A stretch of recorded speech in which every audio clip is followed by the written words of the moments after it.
I'm talking right now with Jason Torchinsky. He's the author of a new book called Robot Take the Wheel, The Road to Autonomous Cars and the Lost Art of Driving. But we're going to center in on the Tesla Autopilot system for right now as well. And Jason, thanks for taking the time to talk to me. Hey, thanks for having me. I appreciate it.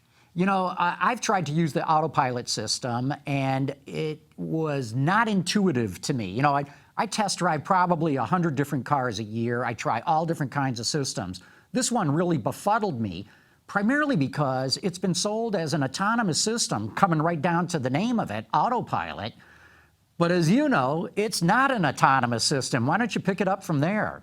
Yeah, no, there's a big problem with not just Tesla's Autopilot, but like the system that Volvo uses and Nissan and GM. You know, all of them are using what would be known as level 2 autonomous systems.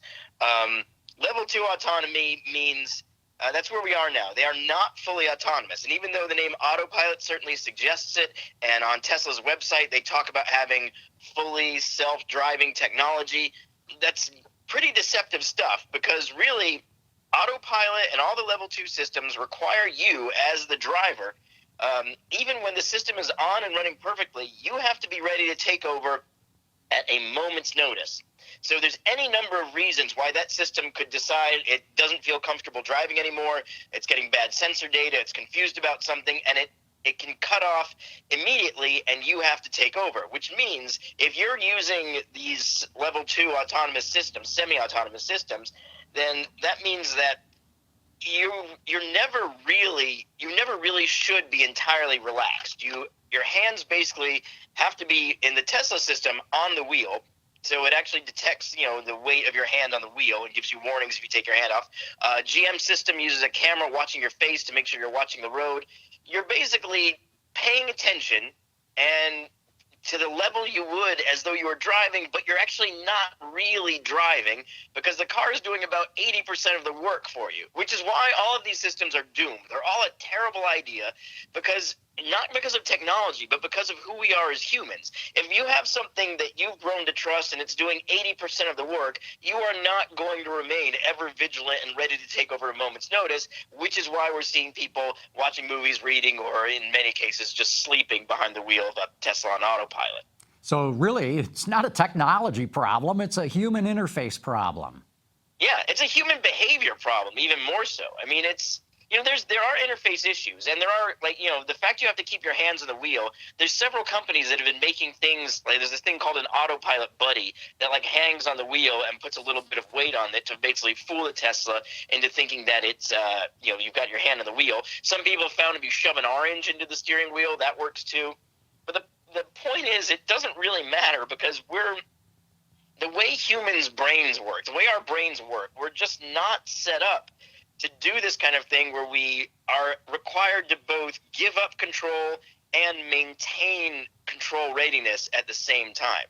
It makes no sense. Like if you're on a Tesla on full autopilot and you're following all the rules, that means your hands are on the wheel, you're watching the road, and the car is doing most of the driving. And at that point, why not just drive at that point? You're already in position, you're already paying attention. It's almost easier to just give it all your muscle memory of all your years of driving and just drive. I personally have found it more exhausting to be in that weird no man's land of readiness to take over and yet not taking over, and kind of keep tabs on what it's doing. And it's a strange space for humans to be in, and I don't think it's a space where we behave particularly well. Yeah, I would agree with that. Using the Tesla Autopilot system, I found myself watching the screen. When's it coming on? When it's coming off? When's it signaling that it's going to pull out and go around traffic and that sort of thing? And to your point, I found that it was mentally more taxing to use the system than just to take the wheel and drive myself. Yeah, I mean, we have a lot of experience and muscle memory of driving on our own. And, you know, when it comes to the autopilot system, you know, that weird in-between space is not something we have a lot of experience with, and we don't deal particularly well with it. You either trust it too much, like these people who are sleeping at the wheel, and then you're in a situation where if anything goes wrong, then it's going to be disastrous because you're not there to take over. And I know there's been a lot of arguments from Tesla fans that say, well, if you fall asleep in a conventionally driven car, it's far more disastrous and this is much safer. But I'm not sure that's true, because in a conventionally driven car, if you start to fall asleep, you start to swerve immediately. Everything goes wrong immediately, and you either wake up right then or you have your crash right then and it's done. With someone asleep in a car on autopilot, the potential for something going wrong stretches over a lot more time and space. And I don't know that that's any safer, really. What do you think of the Cadillac Super Cruise system? Because I've talked with Brian Reamer, who's a safety expert at MIT. He likes that system because it's actually monitoring the driver, not just by putting their hands on the wheel, which can be easily fooled, but by watching the driver's eyes and whether or not he or she is paying attention to the road. Yeah, I mentioned the GM Cadillac system where they're actually have a camera on your eyes, the Super Cruise system. It's an interesting take on it. But my cynical view is that half the reason they're watching you with a camera is in case of a wreck, they immediately have evidence that you weren't living up to your end of the bargain, you weren't paying attention to the driving. It's no worse than what Tesla's doing, but it's also really no better. So your hands are in your lap, but you still have to be ready to take over at any moment. And you're still in that strange gray area between driving and not driving. And, it's at best, all of these systems allow you to be a lousier driver. I was driving the Volvo system in Sweden on their highway, and it was an area I hadn't been through, so I was doing a lot more looking around the side windows, and I realized what I'm really doing is just driving terribly, and the system is just kind of smoothing out those edges. So maybe that's good, or maybe that's a positive. I'm not even exactly sure, because it has a potential to degrade your driving skill, and then if you were to get in a car that didn't have it, I think you'd be kind of jarred at how much more attention you have to pay. I don't know. Autonomy is one of those things I feel like we need to do it all or just not do it, because this in-between stuff is just a recipe for bad ideas and bad decisions by people, and a fair amount of deception from the companies that actually produce these systems.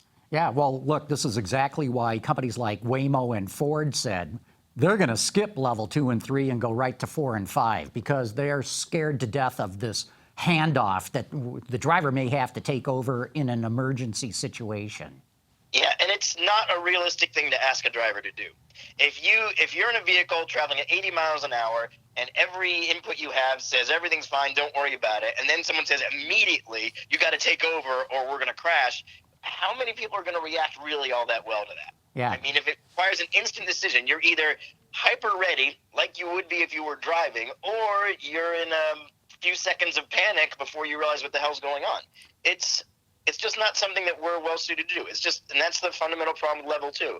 There needs to be a safe failover. I think level 3, they do talk about a way to provide a safe failover in case something goes wrong, but even that's tricky because if something's gone wrong with a sensor system or, and it could be something as trivial as you drive through a mud puddle and then your camera or radar emitters get covered in mud and they no longer can see what they need to see.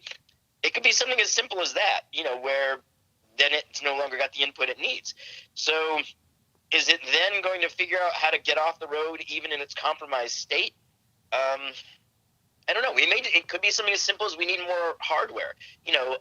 Cameras and radar emitters and if potentially LiDAR emitters may need wipers and washers like we have on our windshields and occasionally headlights. Right now the equipment's just not there. The hardware's not there for full self-driving, and in the rush to get something out there that's pretty close, I think we're putting out things that are potentially very unsafe. I've driven the Tesla Autopilot system, as I mentioned. There's aspects of it that really impress me, and the technological achievement is definitely impressive. But I'm wondering if they've named it wrong. Instead of calling it Autopilot, call it something else, because to me, this is just a glorified adaptive cruise control system. The best in the world, but to me, that's all it is. And I think that's accurate. The technology is impressive. There's no question about that. Again, this is not a technological problem.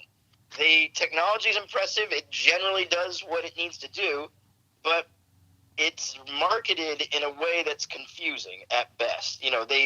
They go ahead and call, on their website, they say full self-driving hardware on all cars.